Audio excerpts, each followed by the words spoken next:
Hello friends, എല്ലാവർക്കും Mallus cooking ഹട്ടിൻ്റെ പുതിയൊരു വീഡിയോയിലേക്ക് സ്വാഗതം.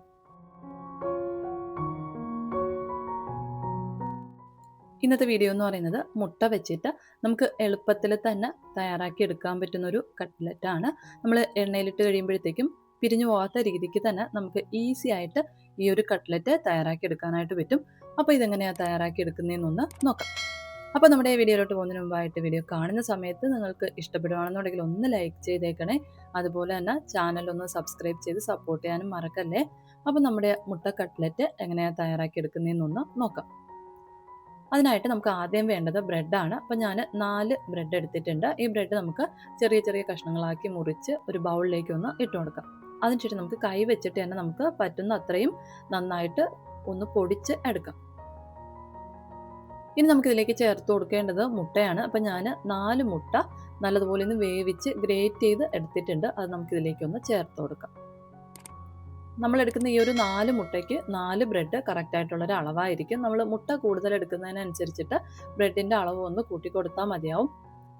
ഇനി നമുക്കിതിലേക്ക് ചേർത്ത് കൊടുക്കേണ്ടത് സവാളയും മല്ലിയിലയും ആണ്. അപ്പം ഞാൻ ഒരു വലിയൊരു സവാള ചെറുതായിട്ടൊന്ന് അരിഞ്ഞെടുത്തിട്ടുണ്ട്. അതുപോലെ തന്നെ ഒരു കൈപ്പിടി അളവിൽ മല്ലിയിലയും എടുത്തിട്ടുണ്ട്. ഇത്രയും നമുക്ക് ഇതിൻ്റെ കൂടെ തന്നെ ഒന്ന് ചേർത്ത് കൊടുക്കാം. ഇനി നമുക്കിതിലേക്ക് എരിവിന് ആവശ്യമായിട്ടുള്ള പച്ചമുളക് ചേർത്ത് കൊടുക്കണം. ഞാൻ 2 നല്ല എരിവുള്ള പച്ചമുളക് എടുത്തിട്ടുണ്ട്. അത് വട്ടത്തിൽ അരിഞ്ഞെടുത്തിട്ടുള്ളതാണ്. അത് ഇതിലേക്ക് ചേർത്ത് കൊടുക്കാം. ഇതിൻ്റെ കൂടെ തന്നെ ചെറിയൊരു കഷ്ണം ഇഞ്ചി ചെറുതായിട്ട് അരിഞ്ഞെടുത്തിട്ടുണ്ട്. അതും ചേർത്ത് കൊടുക്കാം. പിന്നെ ഇതിലേക്ക് ചേർത്ത് കൊടുക്കേണ്ടത് 1 ടീസ്പൂൺ അളവിൽ കുരുമുളക് പൊടിച്ചതാണ്. അതും ചേർത്ത് ആവശ്യത്തിനുള്ള ഉപ്പും കൂടെ ചേർത്തതിന് ശേഷം നമുക്ക് നന്നായിട്ടൊന്ന് കുഴച്ചെടുക്കണം. നമ്മൾ ഉപ്പ് ചേർത്ത് കൊടുക്കുമ്പോഴത്തേക്കും മുട്ടയ്ക്കും സവാളയ്ക്കും ഒക്കെ അനുസരിച്ചിട്ട് ഉപ്പ് ചേർത്ത് കൊടുത്താൽ മതിയാവും. ബ്രെഡിൽ ഓൾറെഡി ഉപ്പ് ഉള്ളതുകൊണ്ട് തന്നെ അതിനനുസരിച്ചിട്ട് വേണം ചേർത്ത് കൊടുക്കാനായിട്ട്. അതിനുശേഷം നമുക്ക് നന്നായിട്ടൊന്ന് കുഴച്ചെടുക്കണം. ഒട്ടും തന്നെ വെള്ളം ചേർക്കാനായിട്ട് പാടില്ല. നമ്മൾ വെള്ളമൊന്നും ഒട്ടും ചേർത്ത് കൊടുക്കാതെ ഈ ഒരു മുട്ടയുടെയും സവാളയുടെയും ഒക്കെ നനവിൽ നമുക്ക് ഇത് നന്നായിട്ടൊന്ന് കുഴച്ചെടുക്കാനായിട്ട് പറ്റും. കുഴച്ചെടുത്ത് കഴിയുമ്പോഴത്തേക്കും നമുക്ക് ഇതുപോലെ ഒന്ന് ഉരുളയാക്കി എടുക്കാനായിട്ട് പറ്റണം. ഈ ഒരു പരുവത്തിൽ വേണം ഒന്ന് കുഴച്ചെടുക്കാനായിട്ട്. അതിനുശേഷം നമ്മൾ കുഴച്ചെടുത്തിട്ടുള്ള ഈ മുട്ട നമുക്ക് കുറേശ്ശെയായിട്ട് എടുത്ത് കയ്യിൽ വെച്ചൊന്ന് ഉരുളയാക്കിയതിന് ശേഷം ഉള്ളം കയ്യിൽ വെച്ചിട്ടൊന്ന് പ്രസ് ചെയ്ത് കട്ട്ലറ്റിൻ്റെ ഷേപ്പിലൊന്നാക്കി എടുക്കാം.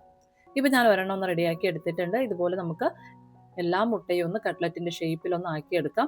ഇനി നമുക്ക് വേണ്ടത് മുട്ടയാണ്. അപ്പം ഞാൻ ഒരു മുട്ട ഒരു ബൗളിലേക്ക് ഒന്ന് ഒഴിച്ചു കൊടുത്തിട്ടുണ്ട്. അത് നന്നായിട്ടൊന്ന് ബീറ്റ് ചെയ്തെടുക്കാം. ഇതിൻ്റെ കൂടെ തന്നെ നമുക്ക് വേണ്ടത് ബ്രെഡ് പൊടിയാണ്. ബ്രെഡ് ക്രംസ് ഉണ്ടെന്നുണ്ടെങ്കിൽ നമുക്ക് അത് യൂസ് ചെയ്യാവുന്നതാണ്. അതില്ലാന്നുണ്ടെങ്കിൽ നമുക്ക് ബ്രെഡ് തന്നെ ഒന്ന് പൊടിച്ച് എടുക്കാവുന്നതാണ്. ഞാൻ 4 ബ്രെഡ് മിക്സിയിൽ പൊടിച്ചെടുത്തിട്ടുള്ളതാണിത്.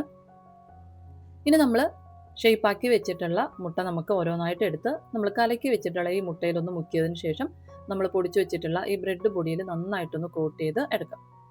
ഇതുപോലെ നമുക്ക് എല്ലാം ഒന്ന് റെഡിയാക്കി വെച്ചതിന് ശേഷം നമുക്കിതൊന്ന് ഫ്രൈ ചെയ്തെടുക്കാം. നമുക്ക് ഒന്നുകിൽ ഷാലോ ഫ്രൈ ചെയ്തെടുക്കാം, അതല്ലാന്ന് ഡീപ്പ് ഫ്രൈയും ചെയ്തെടുക്കാവുന്നതാണ്. ഞാനിപ്പോൾ ഡീപ്പായിട്ടാണ് ഫ്രൈ ചെയ്തെടുക്കുന്നത്. അപ്പോൾ ഞാൻ എണ്ണയൊന്ന് ചൂടാകാനായിട്ട് വെച്ചിട്ടുണ്ട്. ഒരു മീഡിയം ഫ്ലെയിമിൽ വെച്ചതിന് ശേഷം നമ്മൾ ബ്രെഡ് പൊടി വെച്ചിട്ട് കോട്ട് ചെയ്ത് വെച്ചിട്ടുള്ള കട്ട്ലറ്റ് നമുക്ക് ഓരോന്നായിട്ട് എണ്ണയിലേക്ക് ഒന്ന് ഇട്ട് കൊടുക്കാം. അതിനുശേഷം നമുക്ക് തിരിച്ചും മറിച്ചും ഇട്ട് മീഡിയം ഫ്ലെയിമിൽ വെച്ചിട്ട് തന്നെ നല്ലൊരു ബ്രൗൺ കളറായി വരുന്നവരേക്കും ഒന്ന് ഫ്രൈ ചെയ്ത് എടുക്കാം. നമ്മളിത് ഫ്രൈ ചെയ്യുന്ന സമയത്ത് ഒരു മീഡിയം ടു ഹൈ ഫ്ലെയിമിൽ വെച്ചിട്ട് നമുക്ക് ഫ്രൈ ചെയ്യാവുന്നതാണ്. നമ്മൾ മീഡിയം ഫ്ലെയിമിൽ വെച്ചിട്ടാണ് ഫ്രൈ ചെയ്യുന്നതെങ്കിൽ നമ്മൾ എണ്ണയിൽ നിന്ന് കോരി എടുക്കുന്ന സമയത്ത് ഹൈ ഫ്ലെയിമിലോട്ട് ആക്കിയിട്ട് വേണം എണ്ണയിൽ നിന്ന് കോരി മാറ്റാനായിട്ട്. ഇല്ലാന്നുണ്ടെങ്കിൽ കട്ട്ലറ്റ് ഒരുപാട് എണ്ണ കുടിക്കും. നല്ലൊരു ബ്രൗൺ കളറായി കഴിയുമ്പോഴത്തേക്കും നമുക്ക് എണ്ണയിൽ നിന്ന് കോരി മാറ്റാവുന്നതാണ്. ഇതുപോലെ നമുക്ക് എല്ലാ കട്ട്ലറ്റും ഒന്ന് റെഡിയാക്കി എടുക്കാം.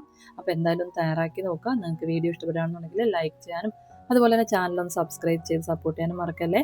അപ്പോൾ പുതിയൊരു വീഡിയോയിൽ നമുക്ക് വീണ്ടും കാണാം. Thank you, by.